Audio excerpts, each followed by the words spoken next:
नमस्कार, मी assistant professor Jaya Kawale, Rishikesh college of commerce वर्धाच्या ई-लर्निंग प्लॅटफॉर्मवर आपल्या सर्वांचे स्वागत करते.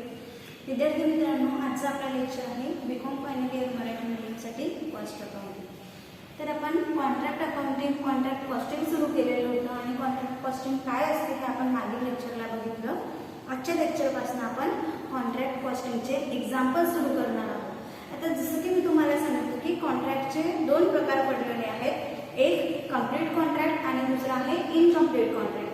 तर सर्वात आधी सुरुवातीला आपण एक्झाम्पल बघणार आहोत कंप्लीट कॉन्ट्रॅक्टचे. आता कंप्लीट कॉन्ट्रॅक्ट म्हणजे काय, तर असा कॉन्ट्रॅक्ट की जो कॉन्ट्रॅक्ट घेतल्यानंतर तो एका आर्थिक वर्षाच्या आत पूर्ण झालेला आहे. म्हणजे ज्या आर्थिक वर्षाच्या शेवटी आपण नफा तोटा शोधून काढत असतो त्यावेळी, म्हणजे ज्यावेळेस आपल्याला त्या कॉन्ट्रॅक्टवरचा नफा किंवा तोटा शोधून काढायचा आहे त्यावेळेस, म्हणजे कोणत्या आर्थिक वर्षाच्या शेवटी, तर तेव्हा तो कॉन्ट्रॅक्ट पूर्ण झालेला असेल तर त्या कॉन्ट्रॅक्टला म्हटलं जाते कंप्लीट कॉन्ट्रॅक्ट. तर आता आपण कंप्लीट कॉन्ट्रॅक्टचे एक एक्झाम्पल बघणार आणि कंप्लीट कॉन्ट्रॅक्टचा हिशेब कशा पद्धतीने लिहून ठेवला जातो आणि त्यामध्ये नफा तोटा कशा पद्धतीने शोधून काढला जातो आणि तो नफा किंवा तोटा आपल्याला कुठे ट्रान्सफर करायचा असतो, तर ते आपण आजच्या या लेक्चरमध्ये या प्रॉब्लेमवरून बघूया. जो आपण प्रॉब्लेम घेणार आहोत, प्रॉब्लेमची लिंक तुम्हाला डिस्क्रिप्शन बॉक्समध्ये दिलेली असेल, ती लिंक ओपन करायची आहे आणि प्रॉब्लेम आपल्या वहीमध्ये लिहून घ्यायचा, समजून घ्यायचा आणि मी ती कशा पद्धतीने सॉल्व्ह करून देत आहे तुम्हाला कंटिन्यू बघण्यासाठी हा व्हिडिओ तुम्हाला कंटिन्यू बघायचा. तर तुम्हाला क्वेश्चन दिलेला आहे, अ बिल्डिंग कॉन्ट्रॅक्टर टूक अ contract for construction of building was 1 जानेवारी 2004. 1 जानेवारी 2004 ला एका कॉन्ट्रॅक्टरने कॉन्ट्रॅक्ट घेतलेला आहे. The contract price was agreed at ₹5 lakh. म्हणजे त्या कॉन्ट्रॅक्टची प्राइस किती आहे, किती रुपयाला कॉन्ट्रॅक्ट घेतलेला आहे, ₹5 lakh. Contractor had made the following expenditure during the year. आणि कॉन्ट्रॅक्टरला तो कॉन्ट्रॅक्ट पूर्ण करण्याकरिता खालील एक्सपेन्सेस आलेले आहेत. आता बघूया एक्सपेन्सेस काय आलेले. Contract was completed on 31 December 2004. म्हणजे बघा कॉन्ट्रॅक्ट कधी सुरू झालेला आहे हे तुम्हाला सांगितलं आहे आणि कधी संपतो आहे ते सुद्धा आपल्याला क्लिअरली या ठिकाणी सांगितलेलं आहे. कधी सुरू झाला आहे कॉन्ट्रॅक्ट, 1 जानेवारी 2004 ला आणि कंप्लीट केव्हा होत आहे, 31 डिसेंबर 2004 ला. आता एक्सपेन्सेस दिलेले आहे, एक्सपेन्सेस बघूया काय काय दिलेले आहे. मटेरियल्स 1 जानेवारी 2004 म्हणजे opening stock, opening material 50,000, material purchase 90,000, direct expenses, indirect expenses, plant purchase, त्यानंतर material receive from B contract. या पद्धतीची माहिती तुम्हाला दिलेली आहे. आता जेव्हा आपल्याला इन्फॉर्मेशन दिलेली आहे, एक्सपेंडिचर्स दिलेले आहे, त्यावेळेस आपल्याला काय गृहीत धरायचं आहे, काय लक्षात ठेवायचं आहे हे मी तुम्हाला सांगितलं आहे. ज्या पद्धतीने आपण कॉन्ट्रॅक्ट अकाउंटचा प्रोफार्मा बघितलेला आहे त्या प्रोफार्मावरूनच आपल्याला आयडिया येईल की आपल्याला कॉन्ट्रॅक्ट अकाउंट कशा पद्धतीने तयार करायचं आहे. सिंपल मध्ये एवढं लक्षात ठेवायचं, जे आपण कॉन्ट्रॅक्टसाठी देत आहोत, जे आपण कॉन्ट्रॅक्टमध्ये लावत आहोत ते कॉन्ट्रॅक्ट अकाउंटच्या डेबिट साईडला लिहायचं आणि कॉन्ट्रॅक्टमधून जे आपल्याला मिळेल आहे किंवा कॉन्ट्रॅक्टमधून जे जाणार आहे किंवा कॉन्ट्रॅक्टमध्ये जे शेवटी शिल्लक राहणार आहे ते कॉन्ट्रॅक्ट अकाउंटच्या क्रेडिट साईडला लिहायचं. सिंपल आपण आहे, जे दिलं ते नावेला, जे मिळालं ते जमा करा. क्लिअर.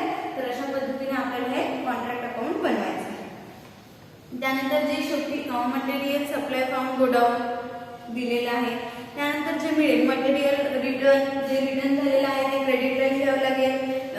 डिस्ट्रॉय झालेला आहे म्हणजे मटेरियल तेवढं कमी झालेलं आहे, गेलेलं आहे कॉन्ट्रॅक्टच्या क्रेडिटला. Sales of material, material sale केलेलं आहे. आता बघा या ठिकाणी सेल ऑफ मटेरियल तुम्हाला दोन पद्धतीने दिलेलं आहे आणि त्याची कॉस्ट व्हॅल्यू आपल्याला दिलेली आहे. तर या कॉस्ट व्हॅल्यूवरून आपण काय कम्पेअर करू शकतो की आपल्याला मटेरियलच्या सेल्समध्ये प्रॉफिट झाला आहे की लॉस झाला आहे हे आपल्याला त्यावरून कळू शकते. तर हे ज्यावेळेस आपण लिहूया तेव्हा बघूया. मग त्यानंतर दिलेला आहे stock of material 31 December 2004, closing stock दिलेला आहे, क्रेडिट लाईन आणि शेवटी आहे स्टॉक ऑफ प्लॅन्ट ₹70,000. म्हणजे क्लोजिंगला किती प्लॅन्ट आपल्याकडे आहे, स्टॉक किती आहे ते सुद्धा आपल्याला या ठिकाणी क्लिअरली दिलेलं आहे. आणि क्वेश्चन मध्ये विचारलेलं आहे prepare contract account and contract pay account in the books of contractor. म्हणजे कॉन्ट्रॅक्टरच्या बुक मध्ये आपल्याला कॉन्ट्रॅक्ट अकाउंट आणि कॉन्ट्रॅक्ट पे अकाउंट तयार करायचं आहे. क्लिअर आहे. क्वेश्चन मध्ये आपल्याला कॉन्ट्रॅक्ट अकाउंट आणि कॉन्ट्रॅक्ट पे अकाउंट विचारलेलं आहे ते आपल्याला या पद्धतीने तयार करायचं आहे. आता जी ही इन्फॉर्मेशन आपल्याला दिलेली आहे ती आपल्याला कॉन्ट्रॅक्ट अकाउंट मध्ये पुट करायची आहे आणि कॉन्ट्रॅक्ट पे अकाउंट मध्ये. क्लिअर. आता जे आपल्याला दिलेले आहे सर्वात आधी आपण काय घेतो, कॉन्ट्रॅक्ट अकाउंट मध्ये जे आपण मटेरियल लावलेलं असेल, मटेरियल दिलेलं असेल किंवा अदर कॉन्ट्रॅक्ट मधून गोडाऊन मधून जे इथून कुठून किंवा परचेस केलेलं असेल जे मटेरियल आपल्याला आपण या कॉन्ट्रॅक्ट साठी लावलेलं आहे ते आपल्याला या ठिकाणी सुरुवातीला लिहावं लागतं. क्लिअर. तर या ठिकाणी आपण सर्वात आधी मटेरियल घेऊन घेऊ. मटेरियल सुरुवातीला किती आहे, ओपनिंगला किती आहे ₹50,000. क्लिअर. किंवा या ठिकाणी आपण मटेरियल 50,000. त्यानंतर आहे मटेरियल परचेस किती केलेलं आहे 90,000. यामध्ये प्लस करूया परचेस 90,000 किंवा आपण क्लिअरली आपण आउटर कॉलम मध्ये सुद्धा ही अमाऊंट लिहू शकतो. मटेरियल सुरुवातीला होतं 50,000. त्यानंतर मटेरियल परचेस आहे, परचेस मटेरियल किंवा मटेरियल परचेस 90,000. त्यानंतर आहे डायरेक्ट एक्सपेन्सेस आहे ते नंतर घेऊया. आणखी मटेरियल आपल्याला दिलेलं आहे का, हा material received from B contract ते सुद्धा आपण या ठिकाणी आधी लिहून घेऊया. Material received from B contract. एका वेगळ्या म्हणजे अजून एक दुसरं कुठला कॉन्ट्रॅक्ट घेतलेला असेल त्या ठिकाणावरून जर मटेरियल आपण या कॉन्ट्रॅक्ट मध्ये दिलेलं आहे, या कॉन्ट्रॅक्ट मध्ये लावलेलं आहे तर ते कॉन्ट्रॅक्ट अकाउंटच्या डेबिट साइडला आपल्याला लिहावं लागेल. किती मिळालेलं आहे बी कॉन्ट्रॅक्ट कडून मटेरियल ₹20,000. त्यानंतर आहे मटेरियल सप्लाय फ्रॉम गोडाऊन. या ठिकाणी material supply from godown. Godown कडून किती मटेरियल मिळालेलं आहे ₹50,000. क्लिअर झालं. जेवढे मटेरियलचे आयटम आपल्याकडे होते तेवढे सगळे आपण लिहिले. आता त्यानंतर उर्वरित एक्सपेन्सेस घेऊया. Material purchase. त्यानंतर दिलेलं होतं आपल्याला डायरेक्ट एक्सपेन्सेस. तर या ठिकाणी डायरेक्ट एक्सपेन्सेस किती आहे, डायरेक्ट एक्सपेन्सेस किती दिलेलं आहे क्वेश्चन मध्ये ₹60,000. त्यानंतर इनडायरेक्ट एक्सपेन्सेस जे एक्सपेन्सेस आपण कॉन्ट्रॅक्ट साठी केलेले आहे, कॉन्ट्रॅक्ट मध्ये केलेले आहे ते आपल्याला कॉन्ट्रॅक्ट अकाउंटच्या डेबिट साइडला लिहायचे आहे. त्यानंतर आहे प्लॅन्ट परचेस. प्लॅन्ट आपण कॉन्ट्रॅक्ट साठी दिलेला आहे, कॉन्ट्रॅक्ट मध्ये लावलेला आहे तर ते कॉन्ट्रॅक्ट अकाउंटच्या डेबिट साइडला लिहावं लागेल. प्लॅन्ट परचेस किती अमाऊंट आहे ₹80,000. त्यानंतर material receive from B contract झालेला आहे, मटेरियल सप्लाय फ्रॉम गोडाऊन लिहिलेला आहे. त्यानंतर आहे material return to godown. Material गोडाऊनला रिटर्न केलेलं आहे क्रेडिट साइडला. म्हणजे जर आपण कॉन्ट्रॅक्ट साठी दिलं तर कॉन्ट्रॅक्ट अकाउंटच्या डेबिट साइडला आणि कॉन्ट्रॅक्टने ते रिटर्न केलेलं आहे त्याला. तर म्हणजे दिलं तर डेबिटला म्हणजे आलं आहे तर डेबिटला आणि इथून गेलं तर क्रेडिटला. तर या ठिकाणी येईल material return. Material return to godown. Material return to godown हे आहे ₹5,000. त्यानंतर आहे material transfer to C contract. म्हणजे या कॉन्ट्रॅक्ट मधून सी कॉन्ट्रॅक्ट मध्ये, आता इथे बी कॉन्ट्रॅक्ट मधून इथे ट्रान्सफर केला तर या कॉन्ट्रॅक्ट मधलं काही मटेरियल आपण सी कॉन्ट्रॅक्टला पाठवत आहे. तर यामध्ये सुद्धा या ठिकाणावरून मटेरियल गेलेलं आहे सी कॉन्ट्रॅक्टला. म्हणून या कॉन्ट्रॅक्ट अकाउंटच्या क्रेडिट साइडला material transfer to C contract किती दिलेलं आहे सी कॉन्ट्रॅक्ट मध्ये मटेरियल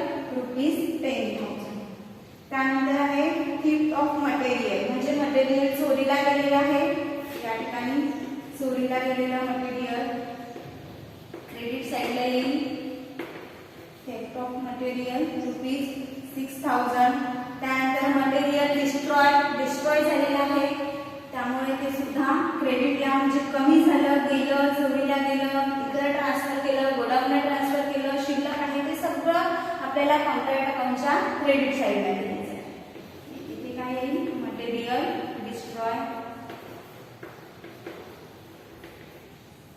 किती आहे मटेरियल डिस्ट्रॉय?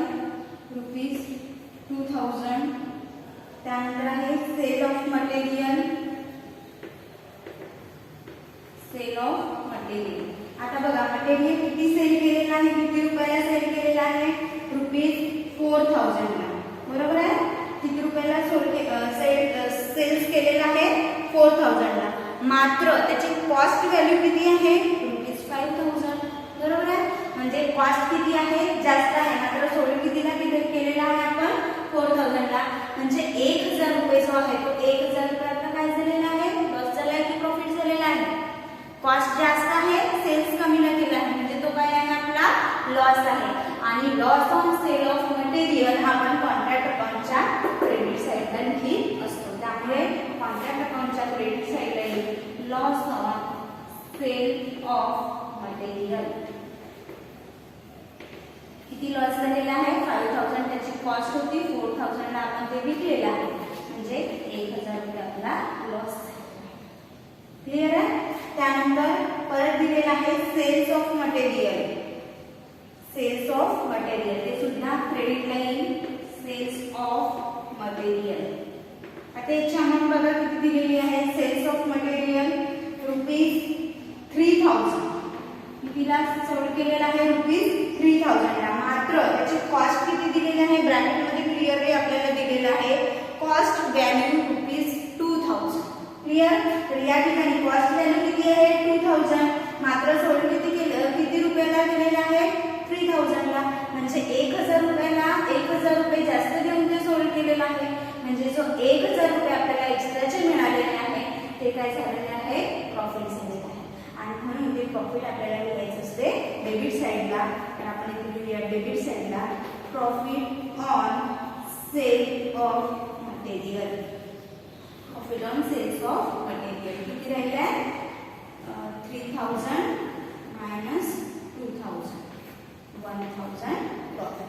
क्लिअर? सेल किती दिलेला आहे? 3,000 ला. कॉस्ट किती आहे? 2,000. 1,000 रुपीज त्यावर आपल्याला प्रॉफिट झाले. क्लिअर? लॉस जर झालेला आहे तर आपल्याला कॉन्ट्रॅक्ट अकाउंटच्या क्रेडिट साईडला लिहायचं आहे, आणि जर मटेरियलच्या किंवा मशिनरीच्या सेल्सवर प्रॉफिट झालेला आहे तर ते डेबिट साईडला. क्लिअर आहे? त्यानंतर दिलेला आहे स्टॉक ऑफ मटेरियल. लास्ट शेवटीच म्हणजे क्लोजिंग स्टॉक दिलेला आहे. या ठिकाणी स्टॉक येईल आहे stock of material. Stock of material किती आहे? ₹20,000. आणि शेवटी आहे stock of plant. Stock of plant किती आहे? Stock of plant 70,000. आता बघा प्लांट जेव्हा आपण या ठिकाणी लावलेलं होतं त्यासाठी दिलेलं होतं तेव्हा प्लांट आपण किती रुपयाला परचेस केलेलं होतं? ₹80,000. शेवटी आपल्याकडे स्टॉक कितीचा शिल्लक आहे? ₹70,000 चा. म्हणजे जे या ठिकाणी 10,000 रुपीज कमी झालेले आहे ते इनडायरेक्टली आपण डेप्रिसिएशन चार्ज केलेलं आहे. क्लिअर? 80,000 डेबिटला दिले, क्रेडिटला दिले 70,000, म्हणजे इनडायरेक्टली त्यावर आपलं डेप्रिसिएशन चार्ज झालेलं. इथे आपण या ठिकाणी लिहू शकतो ₹80,000 लेस डेप्रिसिएशन 10,000 आणि आउटर कॉलम मध्ये 70,000 असं सुद्धा या ठिकाणी लिहू शकतो. पण इनडायरेक्टली याचा अर्थ तोच आहे की 70,000 जर आपण शेवटी दाखवत आहे आणि ओपनिंगला आपण 80,000चं प्लॅन इंट्रोड्यूस केलेलं आहे, परचेस केलेलं आहे, म्हणजे त्यावर आपल्याला आपण त्या वर्षाला घसारा घेतलेला आहे, डेप्रिसिएशन घेतलेलं आहे ₹10,000. क्लिअर? आता दिलेल्या माहितीनुसार आपण जी कॉन्ट्रॅक्ट अकाउंट होतं ते कॉन्ट्रॅक्ट अकाउंट तयार केलेलं आहे. आता शेवटी आपल्याला कॉन्ट्रॅक्टवर नफा झाला की तोटा झाला आणि तो किती झालेला आहे हे आपल्याला शोधून काढायचं असते, आणि त्यासाठी आपल्याला आधी या कॉन्ट्रॅक्ट अकाउंटचं बॅलन्सिंग करायचं आहे. बॅलन्सिंग केल्यानंतर आपल्याला कळेल की आपल्याला या कॉन्ट्रॅक्ट अकाउंटवर किती नफा किंवा तोटा झालेला आहे. क्लिअर? आता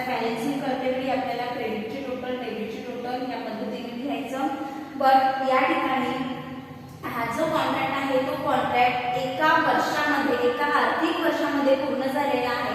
त्यामुळे जी कॉन्ट्रॅक्टची पूर्ण प्राइस असेल ती पूर्ण प्राइस कॉन्ट्रॅक्टरला रिसीव्ह होईल आणि कॉन्ट्रॅक्टरला जी बधी प्राइस रिसीव्ह होईल तर त्या कॉन्ट्रॅक्ट प्राइससाठी कॉन्ट्रॅक्टर एंट्री करेल contractee account debit to contract account.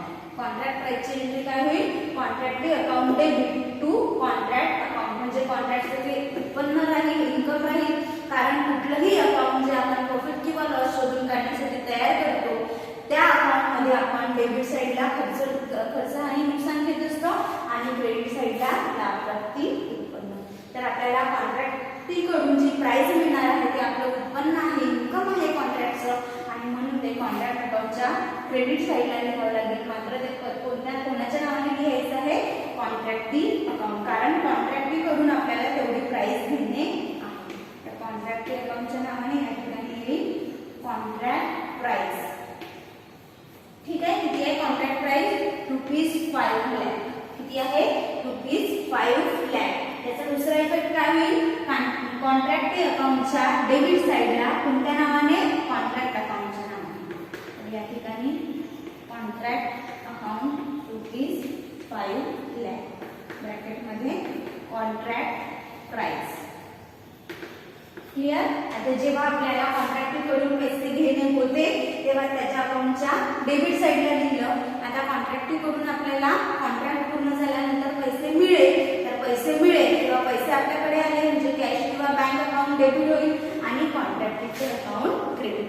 म्हणून कॉन्ट्रॅक्टी अकाउंटच्या क्रेडिट साईडला आपण बँक अकाउंट किंवा कॅश अकाउंटच्या नावाने लिहूया ₹5 लाख. आणि या कॉन्ट्रॅक्टचे पूर्ण कॉन्ट्रॅक्ट कंप्लीट झालेला आहे आणि त्याचे पैसे सुद्धा आपल्याला पूर्ण वसूल झालेले आहे असं गृहीत धरून आपल्याला कॉन्ट्रॅक्टी अकाउंट क्लोज. क्लियर? कारण हा कॉन्ट्रॅक्ट या ठिकाणी पूर्ण झालेला आहे. या ठिकाणी आपण लिहू शकतो कॉन्ट्रॅक्ट प्राइस रिसीव्ह.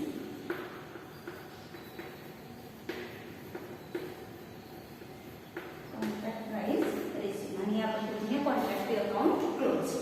आता आपल्याला कॉन्ट्रॅक्ट अकाउंटवरचा प्रॉफिट अँड लॉस शोधून प्रॉफिट किंवा लॉस शोधून काढायचा आहे. मात्र या ठिकाणी एवढं लक्षात ठेवायचं आहे की कंप्लीट कॉन्ट्रॅक्ट आहे म्हणजे एका आर्थिक वर्षामध्ये हा कॉन्ट्रॅक्ट कंप्लीट होत आहे. त्यामुळे जर कॉन्ट्रॅक्टवर प्रॉफिट असू द्या किंवा लॉस असू द्या, प्रॉफिट किंवा लॉस दोन्ही झालं तरी ते आपल्याला प्रॉफिट अँड लॉस अकाउंटला ट्रान्सफर करायचं आहे. मग चाहो तर या कॉन्ट्रॅक्ट अकाउंटवर प्रॉफिट आलेलं असो किंवा या कॉन्ट्रॅक्ट अकाउंटवर आपल्याला लॉस झालेला असो, तो पूर्णच्या पूर्ण प्रॉफिट किंवा पूर्णच्या पूर्ण लॉस आपल्याला प्रॉफिट अँड लॉस अकाउंटला ट्रान्सफर करायचा असतो. तर या ठिकाणी आपण कॉन्ट्रॅक्ट अकाउंटचं बॅलन्सिंग करूया. क्रेडिटची टोटल येते या ठिकाणी ₹6,21,000 आणि या ठिकाणी बॅलन्स राहत आहे आपलं ₹2,10,000 आणि ₹2,10,000 हे आहे आपलं प्रॉफिट. या ठिकाणी आपण इथे लिहू शकतो प्रॉफिट अँड लॉस अकाउंट ब्रॅकेटमध्ये प्रॉफिट ट्रान्सफर, ब्रॅकेटमध्ये प्रॉफिट ट्रान्सफर आणि टोटल होऊन जाईल याची ₹6,21,000.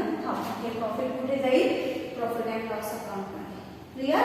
प्रॉफिट अँड लॉस अकाउंटच्या क्रेडिट साईडला. डेबिट साईडला कॉन्ट्रॅक्ट अकाउंट एंट्री होते याची contract account debit to profit and loss account. तर कॉन्ट्रॅक्ट अकाउंटच्या डेबिट साईडला प्रॉफिट अँड लॉस अकाउंटच्या नावाने ₹2,10,000 आणि बॅलन्सिंग होऊन जाईल आहे ₹6,21,000.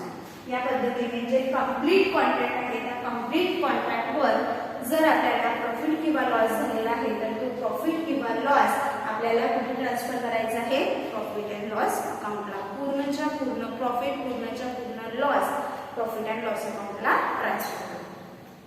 हे आज आपण आजच्या लेक्चरमध्ये कंप्लीट कॉन्ट्रॅक्टचं एक छोटंसं उदाहरण बघितलं.